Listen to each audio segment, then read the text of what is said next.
Assalamualaikum warahmatullahi wabarakatuh. Welcome back to my channel. Apa kabar kalian semua seluruh subscriber setia yang hari ini sudah memberikan support dan dukungan terhadap channel ini. Terima kasih banyak untuk kalian yang mungkin sudah menekan tombol subscribe, like, dan yang udah nge-share semua video-video kita.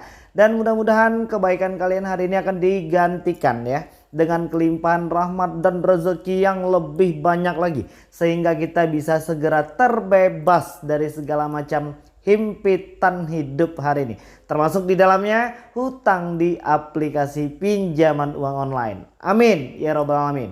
Oke, hari ini aku pengen absen dulu ya. Kalian yang menonton video ini dari daerah mana saja ya, silahkan menuliskannya di kolom komentar supaya kalian nanti bisa saling berinteraksi dan bertukar informasi terkait tentang aplikasi A, B, C, D, E. Ya, apakah sudah ada debt collector lapangannya atau tidak? Oke, baik ya. Pada video kali ini aku pengen ngebahas hutang kita di aplikasi pinjaman uang online itu. Jadi hari ini masih banyak yang belum tahu informasi ini. Masih banyak yang terus menakut-nakuti dirinya sendiri dengan cara berpikiran yang aneh-aneh. Padahal semua yang kita pikirkan hari ini tidak seburuk yang kita bayangkan. Hari ini yang buruk itu pemikiran kita. Hari ini yang susah itu hati dan mungkin ya beberapa ketakutan-ketakutan yang mungkin memang sengaja terus kita pelihara dan kita ciptakan di dalam diri kita. Sehingga segala sesuatunya hari ini akan terganggu, termasuk di dalamnya jam-jam istirahat kalian. Termasuk di dalamnya konsentrasi kita dalam bekerja untuk meraih segala macam prestasi.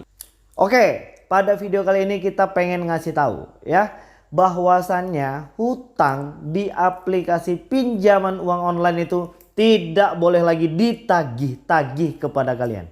Kalian tidak boleh lagi dikirimin pesan-pesan penagihan. Kalian itu nggak boleh lagi diteleponin setiap detik. Ya, wah gimana ceritanya bang? Hutang pinjol nggak boleh lagi ditagih. Ya, setelah 90 hari. Ingat. Pihak OJK sudah memberitahukan kepada seluruh masyarakat kita ya, hutang di aplikasi pinjaman uang online yang sudah melebihi dari 90 hari tidak boleh ditagih lagi. Lah, lantas bagaimana bang? Ketika kita sudah punya hutang di aplikasi pinjaman uang online namun kita belum mampu membayar. Apa sih bang resikonya? Yang pertama, kalian akan kena slik OJK. Apa sih slik OJK itu? Sebuah catatan keuangan pribadi kalian yang ada dan dibungkus di dalam perbankan. Ya misalnya bahasa sederhananya kalian akan dipersulit buat ngutang-ngutang di tempat yang lain. Kalian nggak boleh lagi ngutang di pinjol-pinjol yang sudah legal OJK.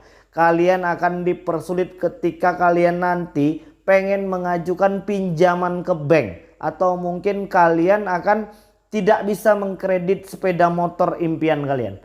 Hanya itu saja. Dan sampai hari ini kita juga belum tahu aplikasi pinjol legal OJK apa saja yang memang sudah benar-benar terkoneksi ke slik OJK. Apakah semua aplikasi pinjol legal OJK sudah terkoneksi ke slik OJK? Gua belum bisa jawab ya, karena beberapa aplikasi pinjol yang kemarin kita coba pinjam di Pegadaian atau yang tempat lain masih bisa kok. Sementara kita masih ada hutang di aplikasi-aplikasi pinjol. Oke, terkait tentang 90 hari yang boleh ditagih debt collection dari aplikasi pinjol. Lantas setelah itu resikonya slik OJK. Dan apakah resiko yang selanjutnya ketika hutang di aplikasi pinjol yang sudah 90 hari itu apakah akan dianggap lunas bang? Jawabannya tentu tidak. Ya kan, hutang akan tetap menjadi hutang. Dan aku pengen mengajak kalian itu membersihkan hati, pikiran, ya kan. Dan cara kita menanggapi masalah itu nggak boleh dibesar-besarin. Karena memang hutang kita di aplikasi pinjol ini sih aku yakin ya nggak terlalu banyak. Ya paling untuk di aplikasi-aplikasi pinjol itu ya berapalah. Hanya saja memang situasi perekonomian kita hari ini membuat masalah ini menjadi besar. Ditambah lagi biaya denda dan bunganya. Nah, OJK sudah bilang ya kan, setelah tidak boleh ditagih 90 hari, bagaimana dengan denda dan bunganya? Hari ini banyak dari teman-teman kita itu yang stres karena ketika membuka aplikasi, ketika membuka pesan WA, dengan total hutang di aplikasi tersebut sudah makin terus bertambah. Oke, untuk di aplikasi-aplikasi pinjol legal OJK itu, pihak pinjol tidak boleh membebankan biaya denda dan bunga melebihi dari 100% jumlah pinjaman pokok di awal. Maksudnya bagaimana sih Bang? Tolong disederhanakan. Baik, jika di awal peminjaman kalian di aplikasi A misalnya, total pinjaman pokok di awal itu 1 juta rupiah. Lantas setelah 90 hari kalian memang belum benar-benar mampu untuk melakukan pembayaran, maka total biaya denda dan bunga hanya boleh 1 juta. Jadi di awal 1 juta dan sekarang ditambah biaya denda dan bunga 1 juta. Jadi total hutang kalian itu menjadi 2 juta. Tidak boleh lebih dari total pinjaman di awal. Jadi udah cukup jelas ya. Kalau kita pinjam 1 juta, jumlah biaya denda dan bunganya juga harus 1 juta. Tidak boleh lebih dari situ. Yang pertama tadi, hutang pinjol hanya boleh ditagih selama 90 hari. Jadi mereka akan pressure kalian. Bagaimana caranya mereka agar bisa memaksa kalian membayar hutang. Ya kalau hari ini memang kemampuan membayar kita itu memang benar-benar nggak mampu ya. Aku pengen mengingatkan untuk jangan lagi gali lubang tutup lubang. Sudah pasti akan menambah pusing kepala kalian. Sudah pasti akan mengganggu konsentrasi pekerjaan kita. Ya, terkait tentang apapun hari ini yang mereka paksakan agar segera dibayar ya. Kami tunggu pembayaran Anda hari ini pada pukul 2 siang hari ini. Kalau tidak nanti Anda akan kami sebar data. Loh, gimana itu Bang? Untuk aplikasi-aplikasi pinjol legal OJK itu tidak boleh melakukan penyebaran data. Lantas bagaimana Bang? Kami masih tetap mendapatkan teror ya dari aplikasi-aplikasi pinjol yang ternyata hari ini sudah berstatus legal OJK. Mereka menyatakan kalau kami tidak bayar mereka akan melakukan penyebaran data. Ingat ya, untuk 102 aplikasi pinjol legal OJK itu tidak boleh melakukan penyebaran data. Apabila itu mereka lakukan atau hari ini kalian masih tetap mendapatkan ancaman seperti itu, segera laporkan. Kemana Bang dilaporkan? Ke pihak AFPI. Kalian bisa mengirimkan bukti-buktinya ke DM Instagram Asosiasi Pendanaan Fintech Bersama Indonesia. Itu yang pertama. Dan yang kedua, kalian bisa membuktikan beberapa pelanggaran-pelanggaran yang mereka perbuat itu ke kontak WhatsApp OJK. Caranya bagaimana Bang? Sudah kita share di video-video yang sebelumnya.